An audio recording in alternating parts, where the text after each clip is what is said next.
In Normandy, General Montgomery decorates Canadian paratroopers. In 1942, the Canadian Army ordered the formation of a battalion of paratroopers. This was the beginning of the 1st Canadian Parachute Battalion, a unit that distinguished itself in combat throughout the war.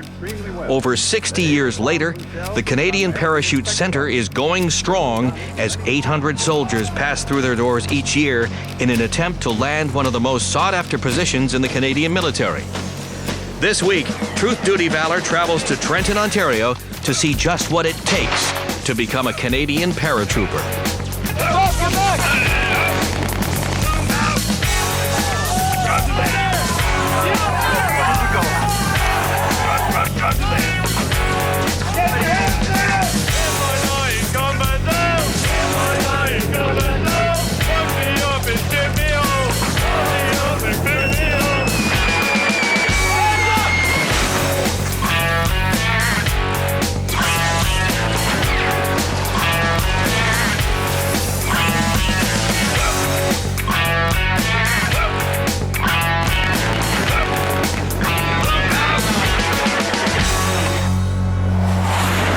During World War II, the paratrooper was recognized as a force multiplier for the battlefield commander. Paratroopers could be inserted behind enemy lines to cause chaos and to hold strategic positions. Since opening its doors, the CPC's mission has been to support the training and deployment of these combat-ready paratroop forces. It's early and very cold, but that doesn't slow down 48 participants who've made their way to Trenton, Ontario, to hopefully become the next band of paratroopers to fulfill this critical combat mission. For the next 10 days, these young soldiers from across Canada will endure punishing physical, emotional, and psychological trials in order to become part of that elite group of soldiers known as paratroopers. What they're going to have to endure, it's basically 9 days of grueling training, which is going to be comprised of 5 subjects, which is going to be aircraft drill, you're going to have the landing, you're going to have the flight, and you're going to have the equipment rigging, and then you're going to have the mock tower. Added to that, you're going to have the physical, which they're going to have to do in the morning and in the afternoon. On the 10th day, then they're going to be tested on every one of those subjects. In order to be able to pass on the J stage, which is the jumping stage, they must pass every one of those subjects. This week, we join 3 potential paratroopers as they are taught the basics of rigging and jumping. 7, 8, 9, 20, 21, 22, 23, 24, 25. I won't give up for love or money. No. You'll have to kick me off the course to stop me.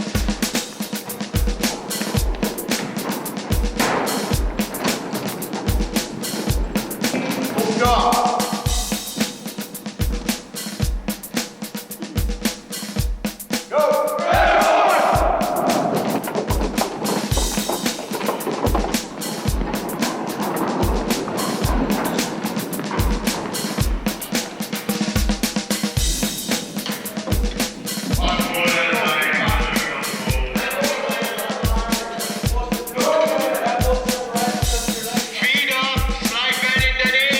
This is an awesome course. It's the best in the Army for young troops to get on. This course opens so many other courses and it's so much fun.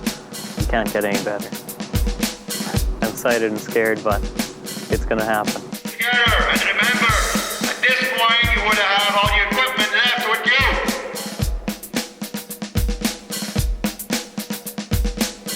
Recover. Adopt a proper landing, attitude everywhere. Alright, react to my word of command.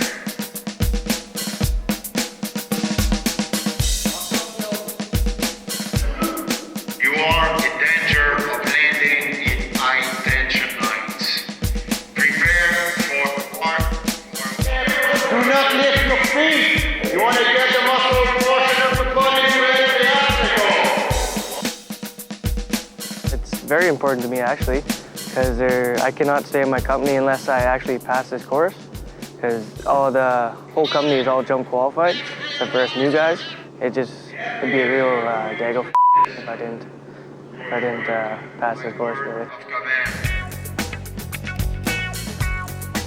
Lower your equipment. Do not forget your shoulder load.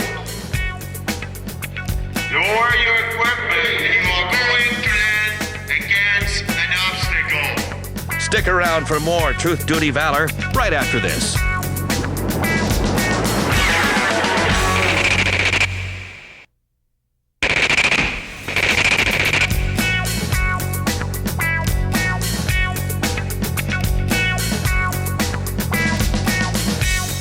In the parachuting world, the Canadian Parachute Centre is known as the Centre of Excellence.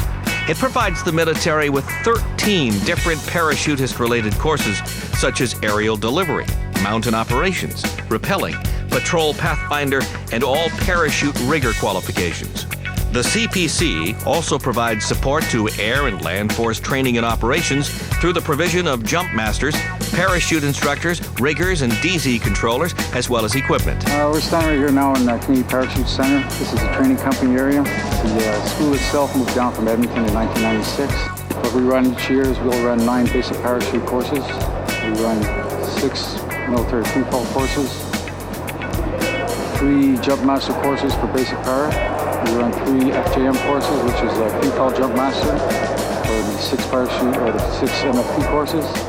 We run 1 parachute instructor course a year. We run 1 MFP, which is military free-fall parachute instructor course a year. All the PPCLI are from my, I shouldn't say my company, but they're from my OC's company, who is here, but they are from our company. And this is their first course in the military, which is usually unheard of because it takes sometimes 2 to 3 years to get this course, and these guys have got 4 months. When I did it, it was, it wasn't fun. It wasn't fun at all. I told the boys when they come here, it's 3 weeks of just being miserable.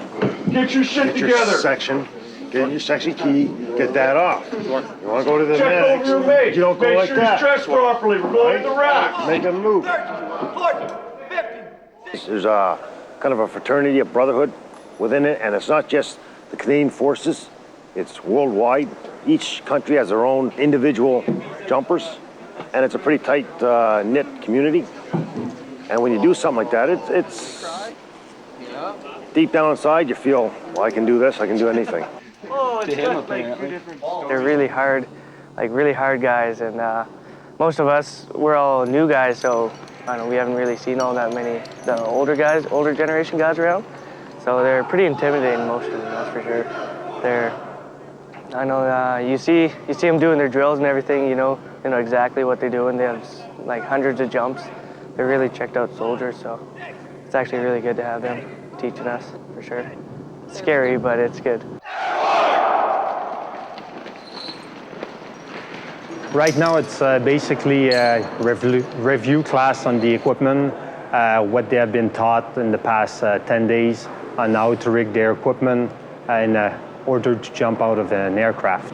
They are set 20 minutes to rig their equipment properly, which is comprised of the rucksack C2, which must weigh at least 35 pounds, also their C7 rifle, and the snowshoes for winter configuration. Normally you have a sleeping bag and a valise, which is like basically a convenient body bag for when you die, and also keeps you dry when it's wet. Yeah, you keep your rations and stuff in there, your clothes, your extra kit, just general stuff. And well, that's obviously the weapon, the C7, and the snowshoes, and that's the stuff that connects the bands that and that to your harness, so you can just dislodge it when you're out. Well, that'd be important. That sticks out. Just gotta remember all the right things. Proper order to everything. We take the stuff, and we wrap it all up and get that together, and then we get our harnesses on, and then we strap the crap to our harnesses, and then we, with this 35 pounds. These are 35 pounds. Not as heavy as they normally are. They're normally like 80 pounds or something like that.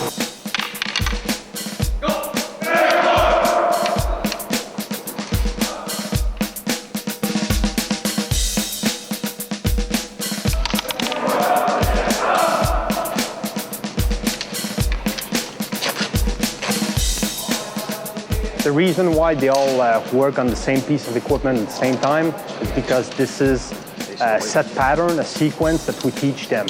Because when they're going to be tired and called upon to do the same tasking, if you have a set sequence, then for them it becomes natural to do it. Good to go. And if not, well, we're going to see a few push-ups. Put the drills into their head, and they have to react to certain words of command on instinct. So that's why every time they do something, we're giving the word of command, go, they yell airborne, and they do it. If they make a mistake, then they do push-ups. The push-ups, just back to discipline. I won't make that mistake again. If I make a mistake, I do push-ups.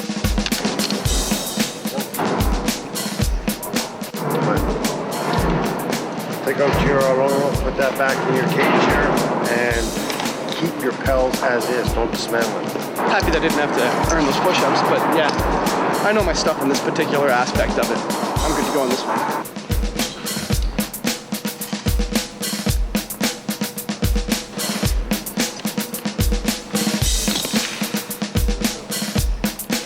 Yeah, there's no friendship. It's just I say, you do. That's the way it is, and that's because of safety and the safety of others in the air and on the ground.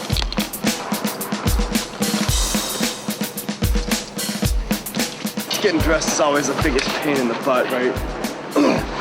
And these are so damn tight on the shoulders, and when you're forced to put your legs together, you end up squishing your nut invariably.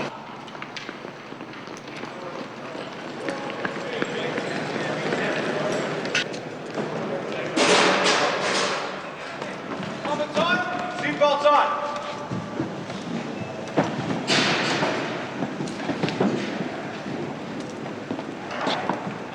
This is the only place to learn how to jump out of an airplane. It's the safest and it's the most professional. So once you get in the aircraft, there is no delay. They're given the go, they won't stop. So it's just a mental thing.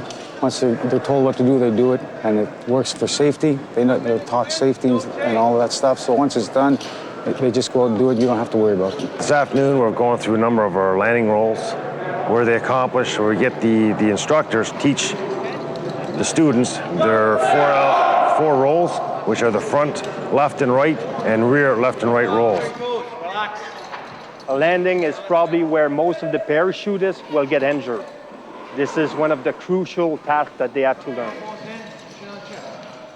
Their first class on their landing rolls was 5 points of contact, which is balls of the feet, your calves, thighs, your buttocks, and diagonally across the back. And that is because it's the meaty portions of the body, and that's what you want to hit, is the meaty portions of the body to absorb the shock. The apparatus that we use for training those parachutists is basically the ring that represents the canopy. Then we have the long strap that represents the suspension line. Attached to those long straps are the riser group, which is itself attached to the canopy release on the parachutist. What happens is that the parachutist is hoisted up, then he's going to be ordered by the PI of a direction of the roll, either rear, front, or left and right, because with that kind of canopy, you can barely steer him. And once you tell him which landing he wants, he will simply release them, and he will drop him as to simulate the actual landing. What can I say? In all seriousness, this is not an easy job. Like every one of the four subjects, which is landing, aircraft build, flight, and equipment, they must pass this PO check in order to move on to jumping out of an aircraft. Don't get complacent, because when you start doing the PO checks, you're coming up and coming back down. I already told you guys that on the rear landing. On the front, going back. You have to be in position right away, turn your feet off, exaggerate turning the body off so you can hit all 5 points of contact. No problems? All right, word of command go, you go take a break, get in the lounge, get ready. All right, take your stuff off, sort out the cages, and get dressed for PQ. Go! Don't move. Up next, our troops face an exam that will make them or break them with 32 feet of fear.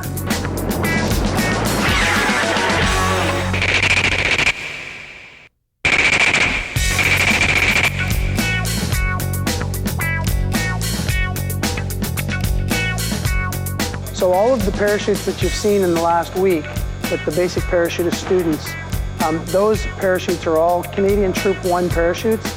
They're very basic, out of the airplane, on the ground as quick as possible type parachute, round, mushroom-shaped or parabolic-shaped parachute. Approximately 15 to 17 feet per second, straight down towards the ground.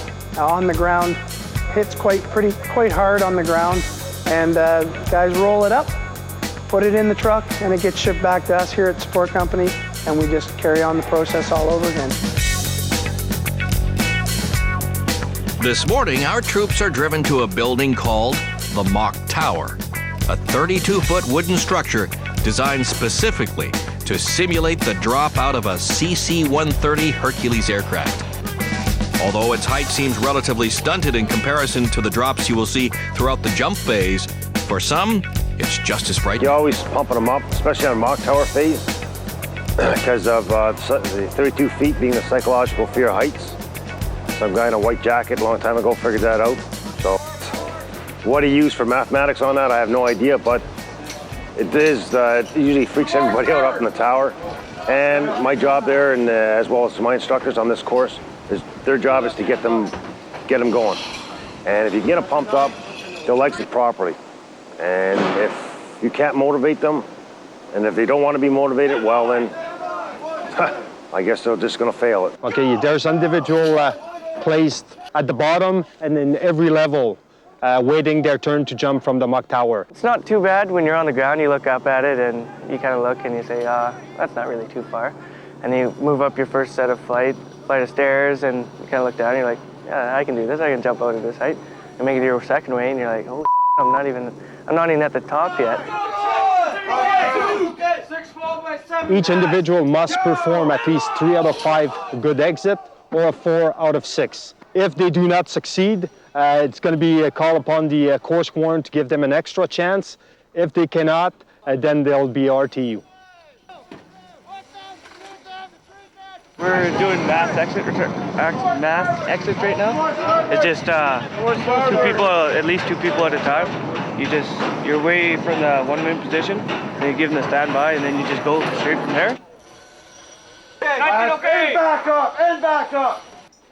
Sound off, recruitment check. Sound off, recruitment check. 20 okay. 19 okay. Stand by. Stand by. 1, 2.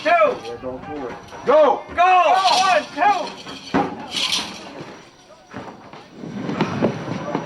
How'd it look? Good? Good? Good? Yeah, I don't do that. Yeah, I got it.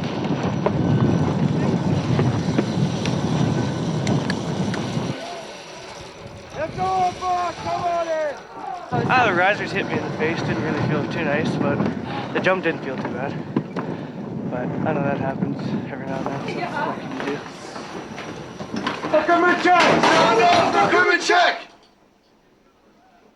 22 okay. 21 okay. Exactement. Stand by. Stand by. 1, 2.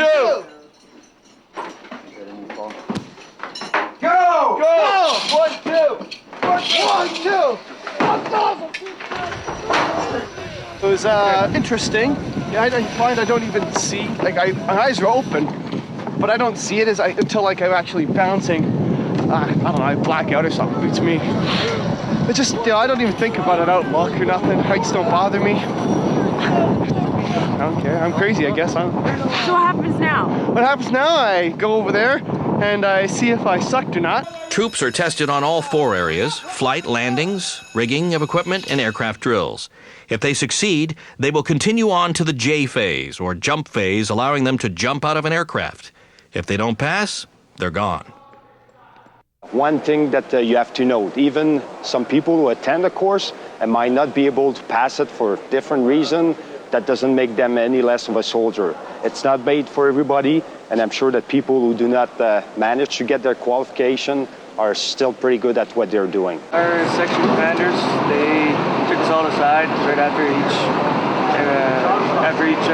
exam that we did, and they'd brief us on how we did, what we had to work on, if we passed or we failed, and just like how we're doing so far. So far, I think there's nobody in our section that failed anything. The retest is probably a whole lot nerve-wracking for many reasons. The main one is that it's not going to be your instructor who's going to be assessing you anymore. It's going to be the course warden. So right off the bat, it's nerve-wracking, and you know that if you don't pass, you don't make it, you're not going to go on the jumping stage.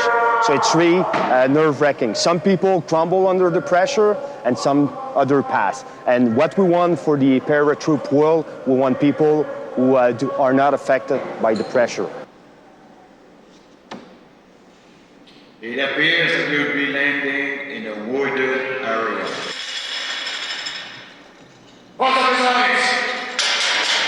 Okay, right now you did your retest on the flight. How did it go and how do you feel? It went a lot better and I feel so relieved. I cannot tell you that. I mean, it's obviously probably one of the most important stages of it. That's probably why it's done first and it's the hardest. But now it's just a matter of practice and getting my stuff together. And I think I know well enough to not kill anybody up there, hopefully. The guy's a little stressed out. I'll go up there and maybe, talk him up a bit, get him going, get him pumped up.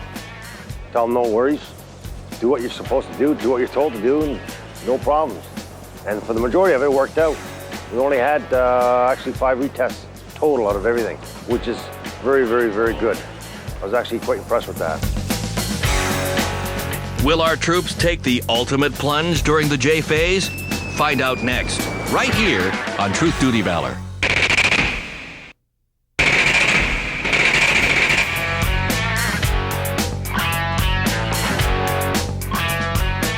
There's no physical training during the J phase due to the mental and physical strain of a parachutist task. And even though these soldiers have been given an extra hour's sleep, they're already awake for the day as they make their way to the training center. Today, our troops are going to jump out of a plane for the first time in their lives. They're anxious, scared, but ready. Be shit scared today. Today we gotta have our first couple jumps out of the pads up, and you're all ramped, so you get to see the ground right below you, right before you jump out. So it's gonna be pretty intense. The drop zone is located 20 minutes south of the Trenton base in what looks like a lush farmer's field. But on this deceivingly bright December day, the ground is anything but lush, something that our troops are going to find out the hard way.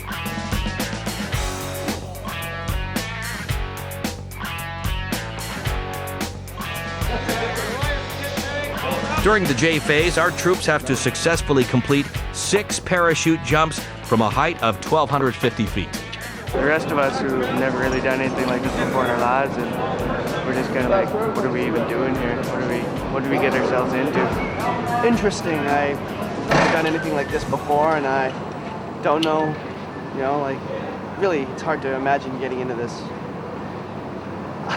To ensure survival in all climates and weather conditions, these future parachutists will have to endure 3 jumps with a winter configuration package and 3 jumps with a summer configuration package. Thanks to the intense learning curve of the past few days, our future paratroopers are confident in their personal rigging abilities, but still take every safety precaution taught to them by their instructors. Okay, once you fall in the corner, roll it up. I haven't been up in the plane yet, but I don't know what to expect. I'm really nervous. I'm anxious, that's to say the least. I don't know what to expect, and I just assume I'm just going to have to just jump out. I mean, against my better will, just go. I'm not really all that nervous at all. The nerves don't really start hitting me until we get in the plane and the plane actually starts taking off on the runway. You will go on the jump master's word of command only. Emergency procedures as you were taught during the school. Hang up procedures. Should you be hung up, you will be retrieved back into the aircraft. However, remain alert. Should you break free during retrieval, carry out your first point of flight procedure and activate your reserve if necessary.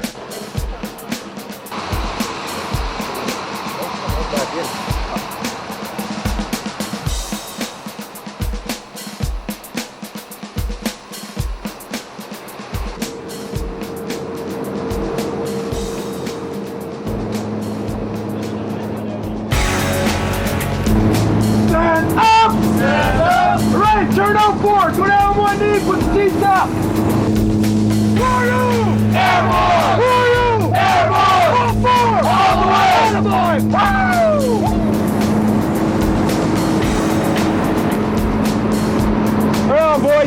one. Nice tight jab.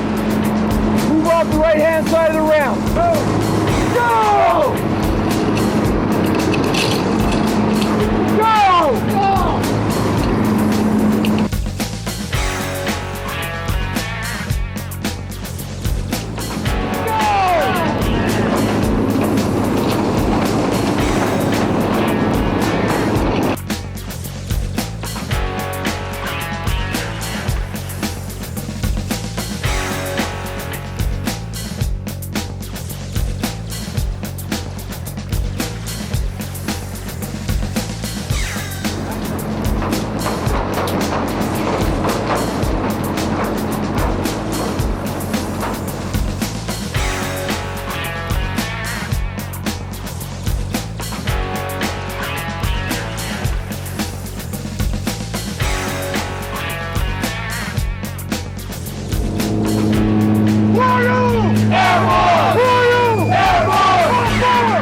I'll remember my first jump the most. Just the feeling of jumping out for the first time is totally different. And then my landing, I did not know what I was in for. First time, and you just walk out and you step into nothing, and you just look down and you go in your little in your jab position, and then you look up and you just see your canopy, and then you see the plane over there, and you see another person jumping up at the same time. You look below you, there's another person in the ground over there. There's nothing like it. The last thing coming as I'm stepping off that is the same thing as the mock tower. Is that static line really attached? And you're falling for a good 3 seconds, and you see the ground coming up because you're looking at your feet, and you kind of go swish with your feet out. You kind of go whoosh, and you're thinking, wow, this could be the position I die in if I'm not attached. And then you feel the parachute start to open. It's like, oh, okay. And then after that, it's just a sightseeing joyride. Don't try this at home. Our boys still have jumping to do to qualify for their wings, so stay tuned to Truth, Duty, Valor.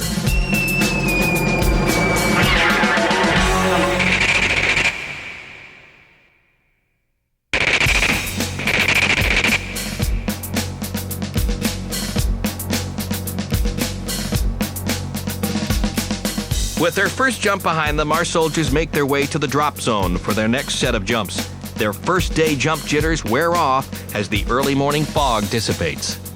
Game day, a lot less nervous today than I am yesterday. Yesterday was kind of quiet and everybody was kind of serious, but today I think everybody's a lot better off. Last day, I get through this, it's over. I get my wings after today. 2-day jumps and 1 night jump, and I get them. I get my red wings, and if I hold position for a year, then I get white wings. So here's hoping I don't get injured. Knocking on wood. My right hip. I did a roll yesterday on the last jump. I hit either a stump or a rock or some bump or something, and so now my right hip hurts.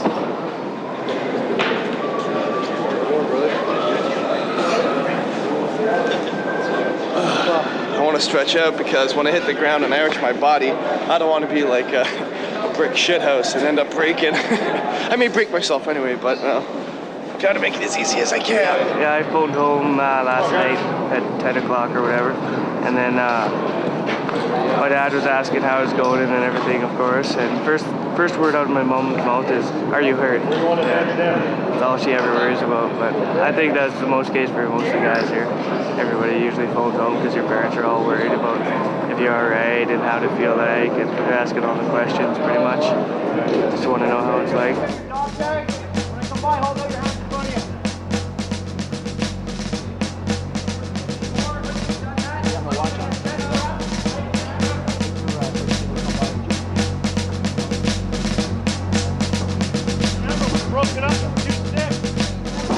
I'm doing good.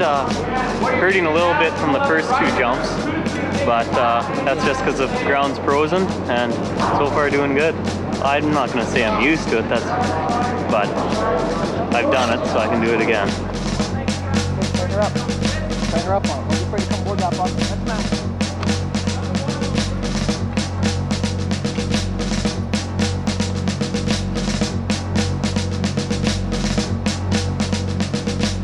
And the fall's only for 40 seconds.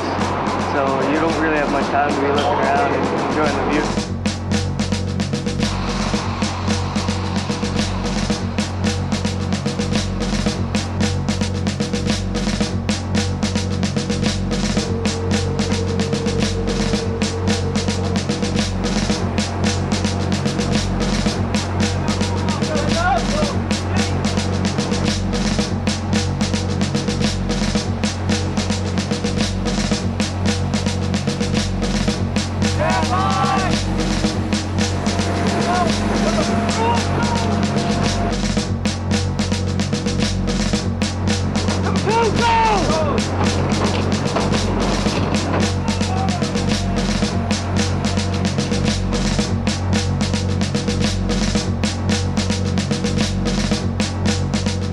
Landings, they're always rough. Like you hit the ground at 18 feet per second, so you're gonna feel it anyways. But as long as you keep your feet and knees together, you'll be all right. Your rolls might not be that bad, and you'll hit your ass sometimes, and you'll hit your elbows, hit your knees and stuff. But I think that just comes with time, getting used to the landings, and then you'll be able to be a lot more loose, and you'll kind of roll into it more. Ready to get rid of the equipment, buddy? Okay. Go on. Get her down.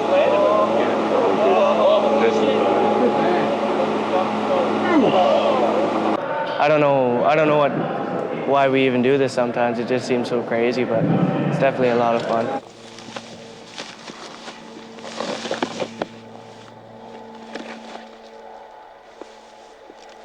The good feeling doesn't come for about another 5 minutes, because usually I just lay there for a minute or two to catch my breath. Usually you win yourself.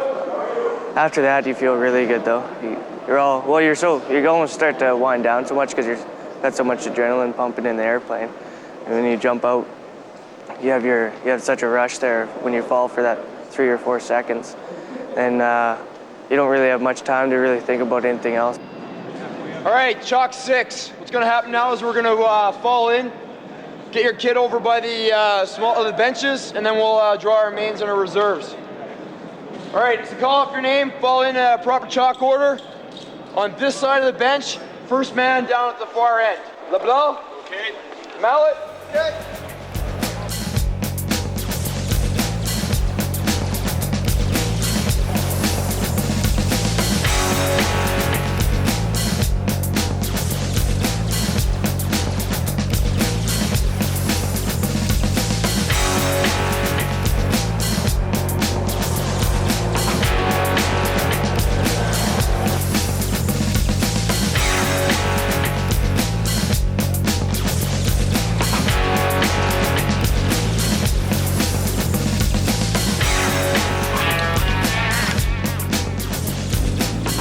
How is it? Oh, a little rough, but pretty good. Not too bad. Didn't hurt myself. Landed on my hip a bit, but 2 out of 3 ain't bad. Yeah, that was excellent. Next one, bare ass, just the harness and the chute. Okay, now I gotta put this thing away.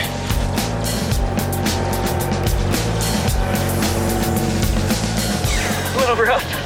Hit my knee a little bit, but actually it was my best one yet so far.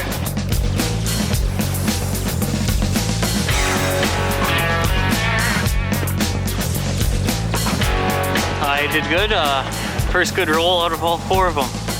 This time I actually had a nice soft landing, rolled properly, and it was a good jump. Best one I've had yet.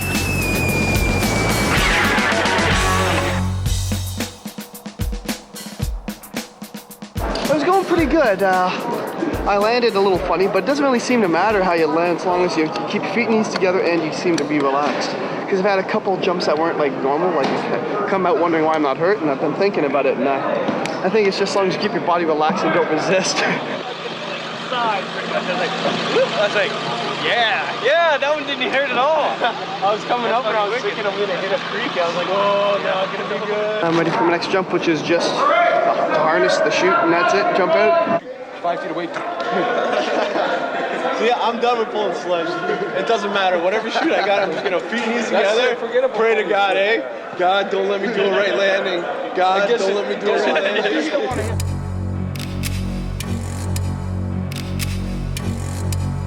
Right, basically is their last jump, the closest that they will have to encounter in a real mission, this is the ultimate. If they can do it at night, full equipment, they prove to us that they can carry out their appropriate drill. It's a little scarier because you can't see the ground as well, so you don't know really what direction you're going to land in. You know what size you are by now. You have to adjust it, do that now. Once you're done, stand properly at ease behind your parachute so I know it's prepared for donning. This is the last jump, the one that we all look forward to. Keep a sharp lookout. Keep away from the ice. The ice will be lit up. You'll be able to see it. Right, it'll shine. Once you've completed that, like I said, second point, don't panic. Keep your feet and knees together at all times. Force your feet and knees together. Point the toes down. And complete your landing roll as you've been taught. Just a normal jump. Except it's a little dark out. Roger that. Just do it.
I could see most of the ground. I just kind of looked at the parachuter in front of me. I seen him hit, and then I knew pretty soon, like 3 or 4 seconds, that I was gonna hit. So I hit pretty hard this time once again, but managed to walk away, so it's all good. I did all right. Had a hard time figuring out which way the ground's going, but it was all good. I got my wings now. Well, as of tomorrow.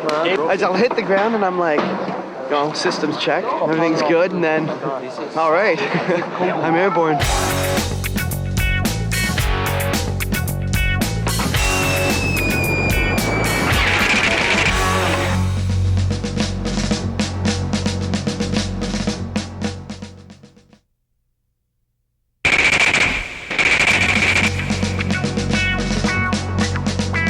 It's been 21 days of hard physical training, long classes, and literally thousands of push-ups.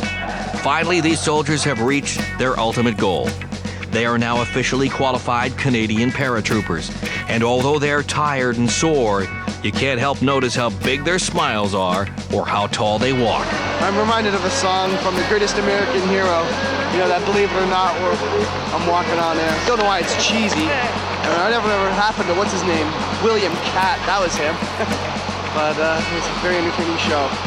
End result is I'm finally qualified jump parachutist. I hurt a little bit from my landings, but it all goes with being a military parachutist. Well, I feel great. Finally being done this course. Amazing course, but it's hard. GQ, man. Hertlein. Hey? Sir, guess you can't call you a Hurt Locker anymore, eh? Oh, yeah, they can. Congratulations. Thanks, sir. All good, buddy. Congratulations. You're own. The man with his own pass. Congratulations. Yes, sir. Well done. Congratulations. Congratulations. Wait, huh? Congratulations. Yes, sir. Stand up, yuck, yuck. Oh, that's him. That's him. Wow. You know what? I like funny men. You have to make me laugh, okay? Unfortunately, his jokes ain't funny.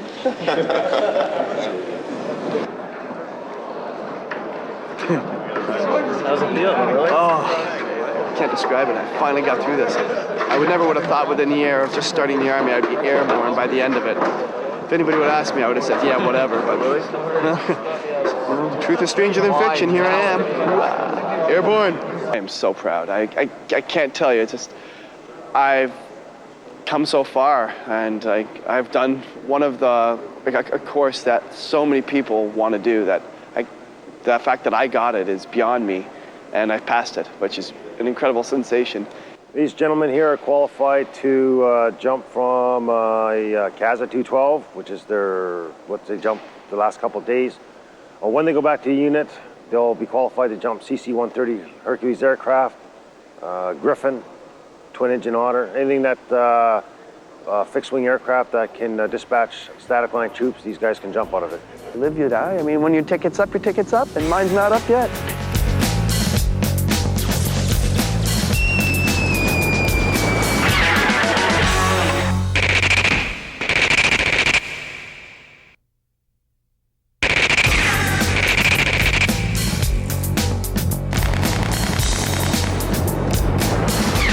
Overall this week, they did really well. Actually, was quite impressed due to the simple fact that we worked, from where I'm from, we worked with them for almost a week prior to coming out here. And you can tell that it paid off in the long run. 40, 50, 60, 70, 80, 90, 20, 21, 22, 23. Very happy with the actual outcome of bringing 55 guys from our unit, and I think 50 are going back with their wings.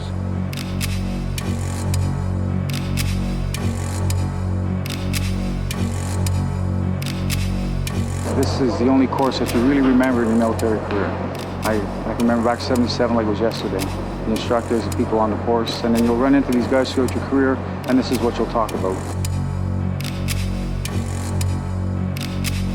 It makes them very confident. They get that little bit of a walk that's a little different from the guy that doesn't have a course.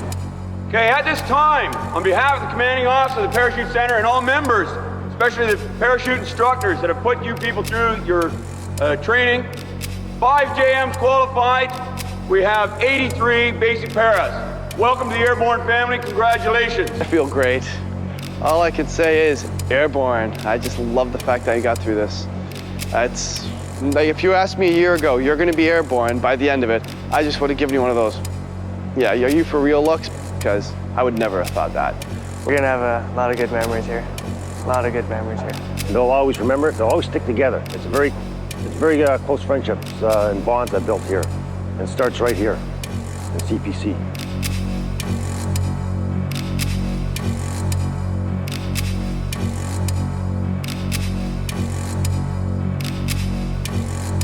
This is the first step to their airborne career as being young as they are, which is a good thing, because 10 years down the road, they're going to remember this course, and some of them will probably be standing right here in my boots doing the same thing I'm doing right now. Over 60 years later, ex-airborne troops and airborne troops alike walk with pride among the Princess Patricias and Canada's other regiments, still upholding honor and prestige in a team that is placed high above the rest. A paratrooper is not merely a soldier who arrives by parachute to fight, but is an elite shock trooper who is expected to march farther and faster, to fight harder, to be more self-reliant, and to soldier better than any other soldier. Soldiers also aspire to be paratroopers because there's that element of danger and risk. Every time they step out the door, they're facing that danger, a peril that only the airborne can truly know. Go Make sure you join us next week for more Truth, Duty, Valor. My mom thinks I'm crazy and that I'm going to die and I'm not having enough calcium in my life. My girlfriend thinks that she would have a heart attack if she was even so much as a step near the door. My dad goes, oh, good for you.